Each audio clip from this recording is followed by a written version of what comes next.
Hello students, DJ educated India में आप सभी लोगों का स्वागत है। और चलिए आज हम हिस्ट्री की क्लास शुरू करते हैं। ठीक है, तो आज हिस्ट्री में पढ़ाऊंगी। चलिए इसी के साथ हिस्ट्री की क्लास शुरू करते हैं, सभी के लिए इम्पोर्टेंट। तो ठीक है, हिस्ट्री की क्लास स्टार्ट करते हैं। तो हम सबसे पहले जानते हैं हिस्ट्री यानी इतिहास क्या होता है। इतिहास वो घटना होती है जो घटित हो चुकी होती है पूर्व में, जिसे बदला नहीं जा सकता, यानी जो अपरिवर्तित होती है, वही कहलाता है इतिहास। ठीक है, अब इतिहास जो है इतना बड़ा इतिहास है क्योंकि हमसे पहले बहुत कुछ हो चुका है। ठीक है, तो इतिहास तो काफ़ी बड़ा इतिहास है। ठीक है, तो उस इतिहास को बताने के लिए, उसे जानने के लिए उसे लगभग 3 भागों में बांट दिया गया है ताकि उसे आसानी से समझा जा सके। ठीक है, तो इतिहास का विभाजन 3 भागों में कर दिया गया है, जिसमें से पहला आपका होता है प्राग इतिहास, जिसे बोलते हैं प्री हिस्ट्री, जो सबसे पुरानी हिस्ट्री होती है। ठीक है, मतलब मानव सभ्यता के विकास, कैसे मानव बने, क्या है, ये सारी चीज़ें प्राग इतिहास में आती हैं। ठीक है, जब हमें लिखना पढ़ना नहीं आता था, इतनी पुरानी सभ्यता वो जो सबसे पहली थी वो प्री हिस्ट्री, प्राग इतिहास है। दूसरा है हमारा आदि इतिहास, जिसे हम बोलते हैं प्रोटो हिस्ट्री।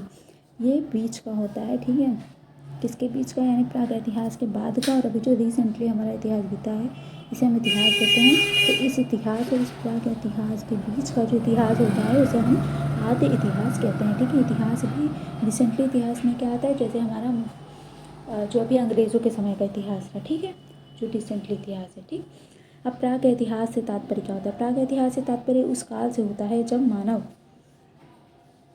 जब मनुष्य ने लिपि एवं लेखन कला का विकास नहीं किया था। ठीक है, पॉइंट नोट कीजिएगा कि जब आपका लेखन कला का विकास नहीं हुआ था। ठीक है, लिपि हमारी कौन सी लिपि है ये भी आपको पता होना चाहिए कि हमारी लिपि कौन सी, क्योंकि किसी एग्जाम में पूछा था कि आप कौन सी लिपि में काम करते हैं, हमारे भारत की लिपि कौन सी है। तो कौन सी लिपि हमारी लिपि है देवनागरी लिपि। ठीक, कौन सी लिपि है, देवनागरी लिपि है। ठीक है, इस बात को आप ध्यान रखिएगा, कहीं पॉइंट नोट डाउन कर लीजिएगा। उसके बाद है मानव सभ्यता के आदिकाल को पाषाण काल कहते हैं, क्योंकि इसमें मनुष्य का जीवन पाषाण निर्मित उपकरणों पर निर्भर था। ठीक है, पाषाण मतलब जो पत्थरों से निर्मित चीज़ें थी उन पर हमारा निर्भर था जीवन। ठीक है, पत्थरों से औजार बनाए गए थे आदि मानव काल में, ये उसी की बात हो रही है। ठीक है, लिपि के स्पष्ट प्रमाण सिंधु में मिले हैं, यानी सिंधु घाटी की जो सभ्यता थी उसमें हमें लिपि के प्रमाण मिले हैं। इसका मतलब है जब सिंधु घाटी सभ्यता जिस समय आई थी उस समय लिपि का विकास हो चुका था। ठीक है, किंतु उसका वाचन अभी तक संभव नहीं हो पाया। वाचन का मतलब है उसे पढ़ा जाना, अभी तक बोला जाना, पढ़ा जाना अभी तक उसे संभव नहीं हो सका है कि वो क्या लिखा है। वो कुछ संकेत दे रखे हैं, लेकिन उन संकेतों का मतलब क्या है ये हमें नहीं पता है। ठीक, वैदिक काल में शिक्षा पद्धति मौखिक थी, यानी कि सब कुछ ओरल पढ़ा जाता था। ठीक है, और सिंधु एवं वैदिक सभ्यता को सूचित करने के लिए प्राग इतिहास के स्थान पर आदि इतिहास शब्द का प्रयोग किया जाने लगा। इसका मतलब ये है कि जो हमारा पाषाण काल था, पाषाण काल क्या था, प्राग इतिहास काल था जिसमें लिपि नहीं थी, और हमारा जो ये सिंधु सभ्यता का जो था काल वो आदि इतिहास में आता था, जिसमें हमारी मौखिक पद्धति थी और लिपि भी थी। हालांकि उसे पढ़ा नहीं जा सका है, लेकिन विकास हुआ था। उस समय उन लोगों के हिसाब से वो पढ़ लेते थे। अब जैसे हम रहते भारत देश में, तो हमसे अगर कहा जाए कि आप चाइनीज़ पढ़ के बताओ, तो जिसने सीखी है वो जानता होगा, बाकी हम आमजन तो नहीं जानते ना, उसे पढ़ नहीं सकते हैं। इसी प्रकार से अब हम ही उसे नहीं पढ़ सकते, लेकिन वो लोग तो पढ़ सकते हैं ना, तो वैसे ही वो भी था। ठीक है, भारत में पाषाणकालीन सभ्यता का अनुसंधान सर्वप्रथम 1863 ईस्वी में हुआ था, यानी 1863 में। ठीक है, पाषाणकालीन सभ्यता का अनुसंधान 1863 में हुआ था। ठीक, नेक्स्ट है पाषाणकालीन संस्कृति को 3 भागों में बांटा गया है। ठीक है, पूरा यानी पुराना जो होता है, मध्य मतलब बीच का, और नव मतलब नया।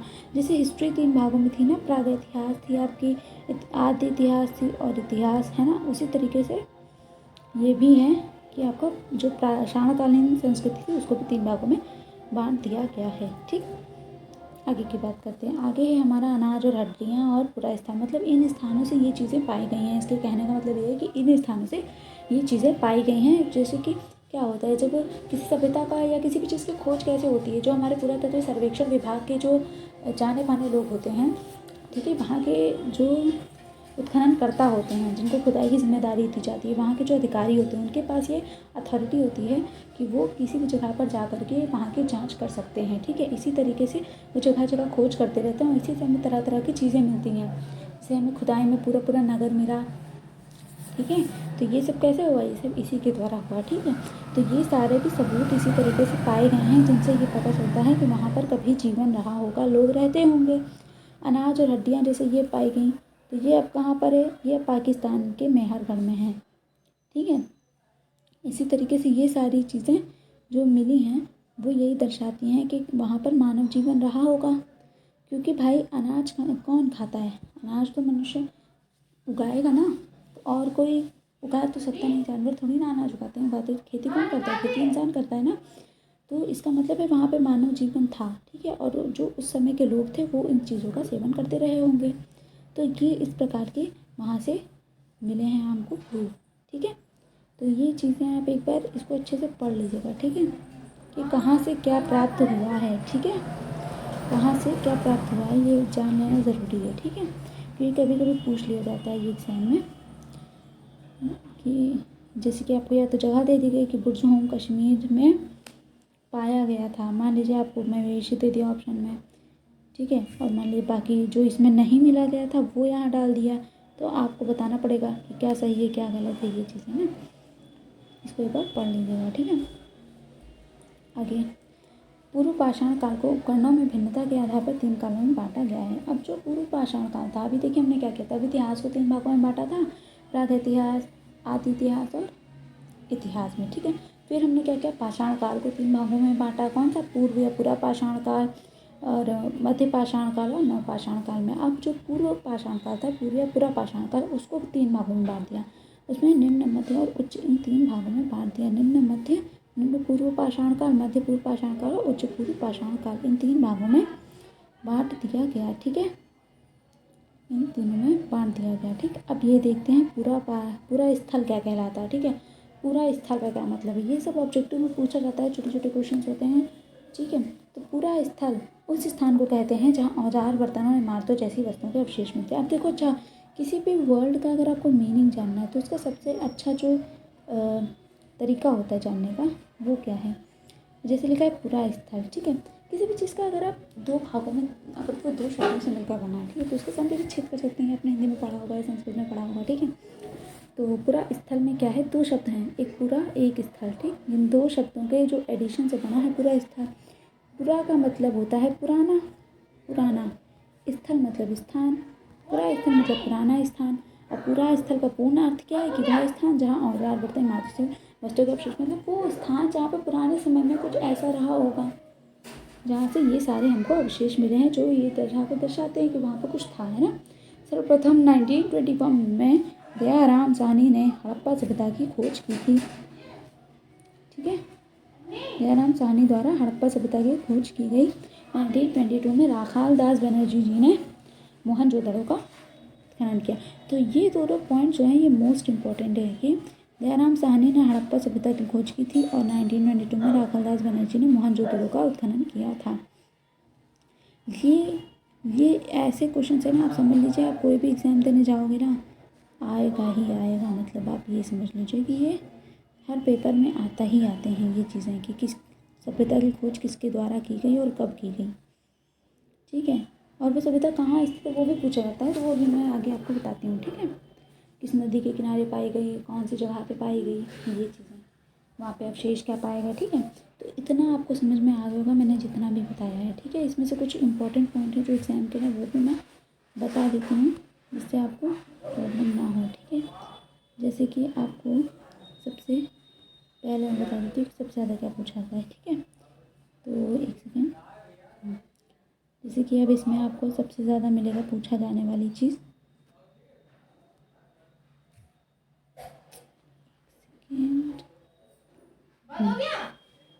जैसे कि संस्कृति, ये भारतीय पाषाणकालीन संस्कृति को कितने कालों में बांटा गया ये पूछ सकते हैं, ठीक है।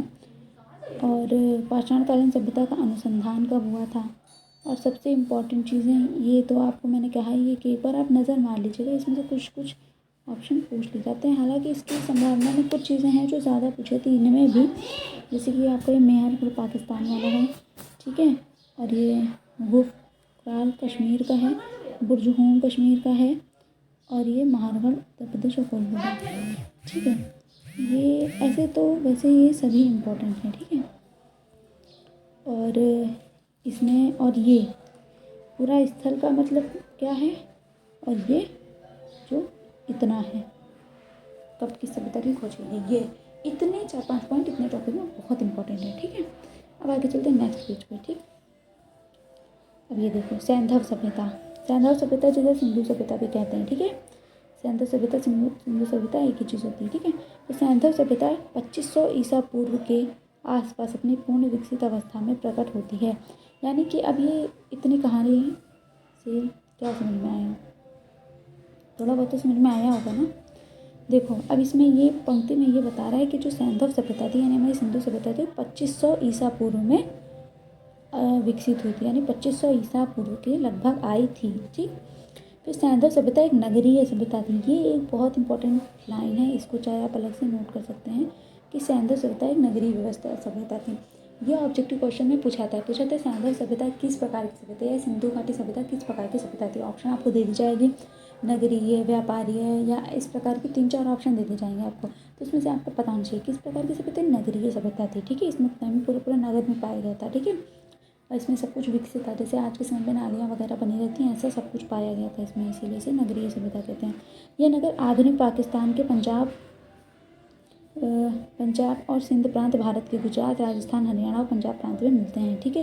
ये पूरा पॉइंट बहुत इंपॉर्टेंट है, कि ये कहाँ पे पाई गई थी, कैसी सभ्यता थी, और ये कहाँ पर है। तो ये कहाँ पर है, रिसेंटली पाकिस्तान के पंजाब और सिंध प्रांत में है, और भारत के गुजरात, राजस्थान, हरियाणा और पंजाब प्रांत में मिलता है। यानी ये सारा एरिया जो था ये पूरा एक ही में था, बाद में बंटवारा हुआ और सब अलग अलग चले गए, ठीक।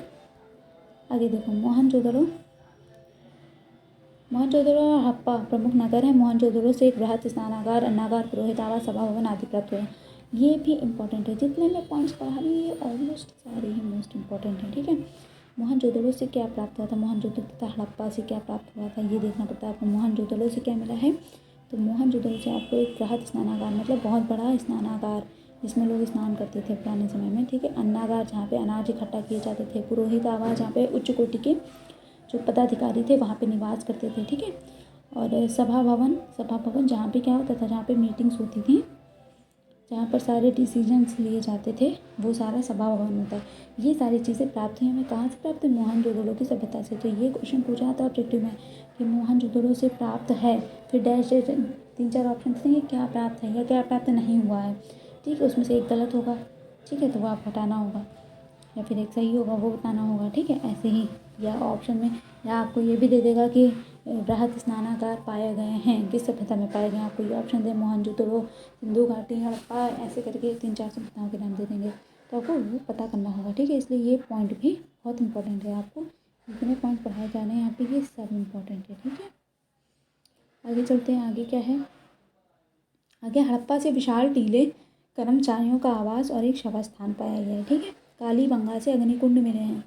ये जितने मैं पॉइंट पढ़ा रही हूँ सब आप अच्छे से ध्यान में रखिएगा, ये सारे इंपॉर्टेंट है, ठीक। धौलावीरा गुजरात 3 भागों दुर्ग, मध्यम नगर तथा निचला नगर में विभाजित है। यानी जो धौलावीरा था, धौलावीरा में 3 दुर्ग डिवाइड था, ठीक है। एक था टाइटेटल जिसको बोलते थे भागो दुर्ग, एक मध्यम नगर था जिसे मिडिल टाउन कहते थे, एक निचला नगर था जिसे हम लोअर टाउन कहते थे, ठीक है। उसमें डिवाइडेड था ये। और धौलावीरा से सिंधु सभ्यता की लिपि प्राप्त हुई, यानी सिंधु सभ्यता की लिपि हमें कहाँ से प्राप्त हुई है, धौलावीरा से प्राप्त हुई है। अभी हमने ये देखा था स्टार्टिंग में पॉइंट में कि हमें सिंधु सभ्यता में लिपि प्राप्त हुई थी, लेकिन लिपि प्राप्त कहाँ से हुई थी सिंधु सभ्यता की, तो वो धौलावीरा से प्राप्त हुई थी। अब देखो यहाँ से हमारे पुरानी चीज़ें भी यहीं पर आके मिली है ना, तो ये आपको याद रखना है कि धौलावीरा से सिंधु सभ्यता की लिपि प्राप्त हुई थी। फिर आगे लोथल का एक बड़ा तालाब जो बंदरगाह रहा होगा, ऐसा कहा जाता है कि बाहर रहा होगा, वहाँ पे एक तालाब है लोथल गुजरात में है, ठीक है। तो जहाँ समुद्र के रास्ते आने वाली नावें रुकती थी, संभवतः यहाँ पर माल उतारा चढ़ाया जाता होगा। बंदरगाह क्या होता है, बंदरगाह वो होता है जहाँ पे व्यापारी नाव द्वारा व्यापार करने के लिए नावें क्या होती है जहाँ पे रुकती हैं, जहाँ से जाती हैं, ठीक है, बड़े बड़े जहाज जो पानी के, तो उनका ठहराव जहाँ होता है, जैसे एरोप्लेन के लिए एयरपोर्ट होता है ना, वैसे इनके जहाज़ों पानी के जहाज़ों के लिए क्या होता है, बंदरगाह होता है, ठीक है। फिर गुजरात के कच्छ जिले में स्थित सुरकोटदा से नियमित आवास के साक्ष्य मिले हैं। यानी ऐसे साक्ष्य मिले हैं, नियमित आवास मतलब जहाँ लोग रोज रहते थे वहाँ वैसे साक्ष्य मिले कि मतलब यहाँ पे लोग रहते थे कभी, कहाँ से मिला? गुजरात के कच्छ जिले में स्थित सुरकोटदा से से मिला है। ठीक है, आगे बढ़ते हैं। आगे है सैंधव सभ्यता के अन्य नगर देसलपुर, कुंतासी, रोजदी, दैमाबाद, हुलास, आलमगीरपुर, मांडा आदि थे। ये सारे सैंधव सभ्यता के समय नगरों के नाम थे। ठीक है, जैसे हमारे समय में आज के समय ना नगरों के नाम अलग अलग हो गए हैं, लेकिन उस समय ये नाम रखे गए थे, देसलपुर, कुंतासी, रोजदी, ठीक है, दैमाबाद, हुलास, आलमगीरपुर और मांडा आदि है। आलमगीरपुर कुछ इंपॉर्टेंट है। ठीक है, आलमगीरपुर ज़्यादा पूछा जाता है। फिर सैंधव निवासियों का सामाजिक जीवन उच्च था, यानी वो अच्छा जीवन जीते थे। ठीक है, तत्कालीन वर्ग समाज में 4 वर्गों में बांटा था। 4 वर्ग में बटा था: विद्वान वर्ग, योद्धा, व्यापारी व शिल्पकार और श्रमिक।